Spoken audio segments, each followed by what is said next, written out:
Process, यानी कि काम करते हुए कैसे उसको लगाया जा सकता है।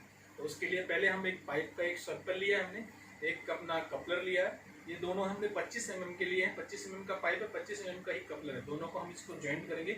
फिर इसके अंदर हम कैसे इसको, अगर ये जॉइंट गलत लग जाता है तो कैसे इसको हम रिपेयर करते हैं, वो दोनों चीज़ें हम आपको दिखाएंगे। इसको कटिंग करके भी दिखाएंगे, इसका बाइसेक्शनल, वर्टिकल और हॉरिजॉन्टल दोनों कटिंग करके आपको भी दिखाएंगे। ठीक,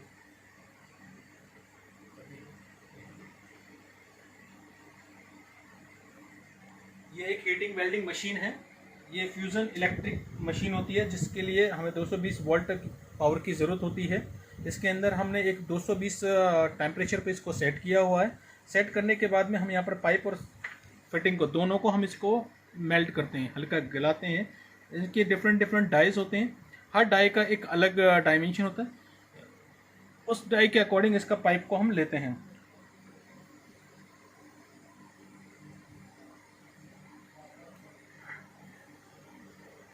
इसका एक प्रोसेसिंग टाइम होता है जॉइंटिंग का, कि कितने देर में एक जॉइंट लग जाएगा। ठीक है, हर टाइम का एक अलग अलग होता है, हर साइज़ के अकॉर्डिंग इसको जॉइंटिंग प्रोसेसिंग का टाइम और उसकी कूलिंग टाइम, वेल्डिंग टाइम दोनों का अलग अलग होता है। तो जैसे हम देखेंगे, ये हमने अभी एक जॉइंट लगाया है फ्यूज़न पीपीआर पाइप का, कपलर और पाइप को दोनों को हमने जॉइंट किया है। जॉइंट करने के बाद अब सपोज कीजिए अगर अनस्किल्ड पर्सन है कोई और उसके माध्यम से इसमें कोई हिल गया या नहीं, सही से प्रॉपरली नहीं लग पाया जॉइंट, ये लीकेज हो गया, ये काम जब चेक किया हमने एयर में या वाटर लाइन में, किसी के अंदर भी हो सकता है, कोई भी लिक्विड माध्यम के अंदर से। अभी हम थोड़ा सा इसे थोड़ा ठंडा होने देंगे, जब तक ठंडा नहीं होगा तब तक थोड़ा इसमें दोबारा से प्रोसेसिंग नहीं करेंगे वो लीकेज का।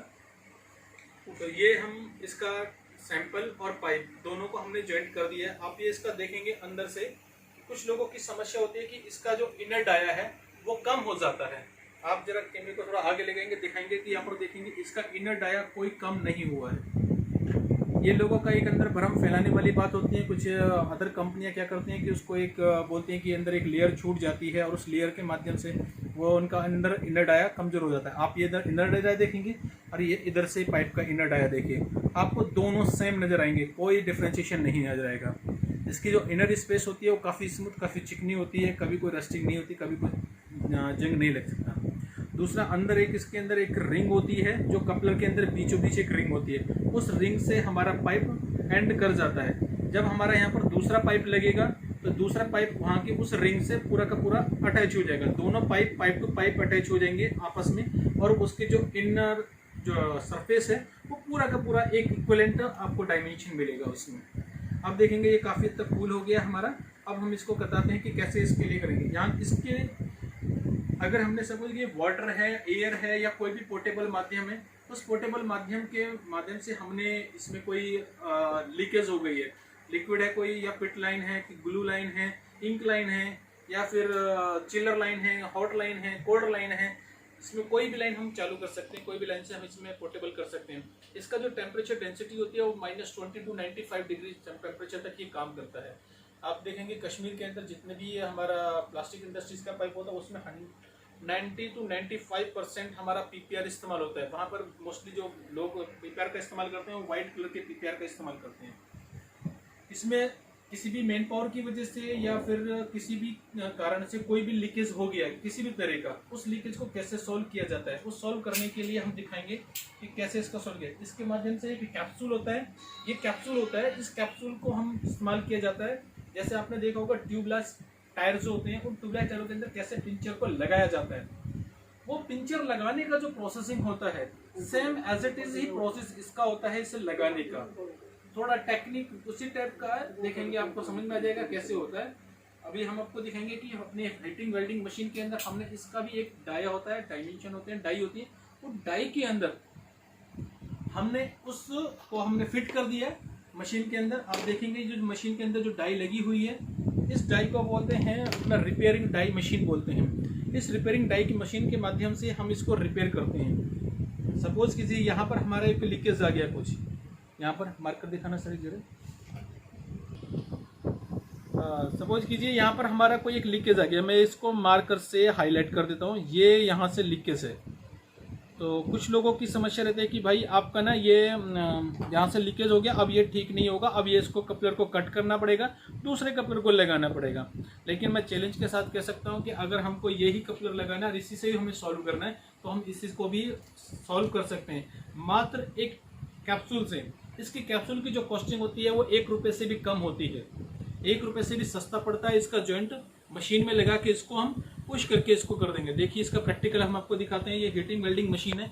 इस हीटिंग वेल्डिंग मशीन के अंदर हम क्या करेंगे, हम इन दोनों पार्टों को लेंगे, इसको गर्म करेंगे, इसको इस कैप्सूल को यहाँ गर्म करेंगे। कैप्सूल को हमने यहाँ से गर्म किया, ये मार्किंग देखेंगे, यहाँ पर मार्कर है और मार्कर पे इसको हम यहाँ पर इंसर्ट करेंगे। हमने दोनों को यहाँ पर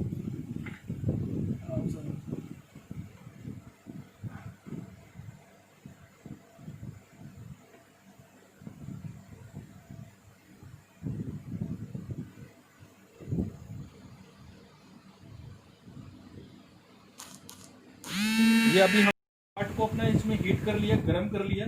इसको पाइप के जहाँ पर हमने जॉइंट लगाना था वहाँ पर भी, और ये इसको अपने कैप्सूल को भी, और जो फिटिंग है हमारी जहाँ पर जो लीकेज थी उसको भी हमने दोनों को एक साथ हमने हीट कर लिया।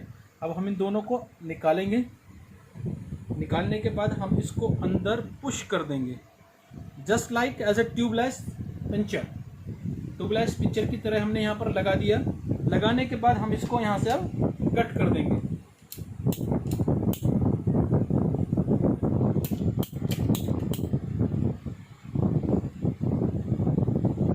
अभी थोड़ा कोल्ड होने देंगे क्योंकि अभी हॉट है। अगर हम इसको जल्दी कर देंगे तो फिर यहाँ से लीकेज होने के चांस रहता है। तो अभी हमने ये इस चीज़ को देखा कि यहाँ पर हमने एक पाइप लिया था, एक फिटिंग ली थी, यहाँ पर कोई एक लीकेज का हमने मार्किंग करा था। उस मार्किंग की जगह पर हमने एक कैप्सूल के माध्यम से इसको लीकेज को बंद कर दिया है। अब चाहे कोई भी वाटर था, चाहे इसके अंदर कोई भी एप्लीकेशन था, हमारा गैस था, या फिर हमारी कोई भी bit line, blue line, ink line, कोई भी कैसी भी तरह का कोई भी लिक्विड पार्ट अगर इसके अंदर जा रहा होगा वो सॉल्व हो जाएगा। यहाँ से कोई लीकेज नहीं होगी इसकी। तो ये जो लोगों का अंदर एक भ्रम फैलाया जा रहा था कि पीपीआर पाइप के अंदर अगर लीकेज हो जाती है तो पूरी फिटिंग को हटाना पड़ता है, ये करना पड़ता है, वो करना पड़ता है, तो कुछ करने की आवश्यकता नहीं है। एक कैप्सूल से हम उसके लीकेज को सॉल्व कर सकते हैं। Thank you for the watching video. आपका बहुत बहुत शुक्रिया। KIPC इंडिया प्राइवेट लिमिटेड की तरफ से मैं YK सिंह, मैनेजिंग डायरेक्टर।